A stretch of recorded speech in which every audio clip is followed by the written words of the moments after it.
وإذ قال إبراهيم رب اجعل هذا البلد آمنا واجنبني وبني أن نعبد الأصنام.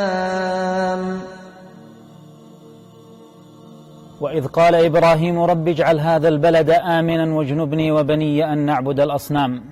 في هذه الآية لطيفة جميلة لا ينتبه إليها كثير من الناس. إبراهيم عليه السلام داعية التوحيد الأول يقول واجنبني وبني. من منا يخاف على أبنائه أن يعبدوا الأصنام من بعده؟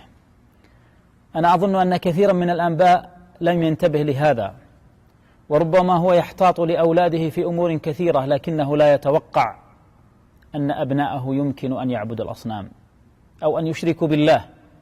كيف لا نخاف ونبي الله إبراهيم قد خاف من قبلنا على نفسه وعلى أبنائه؟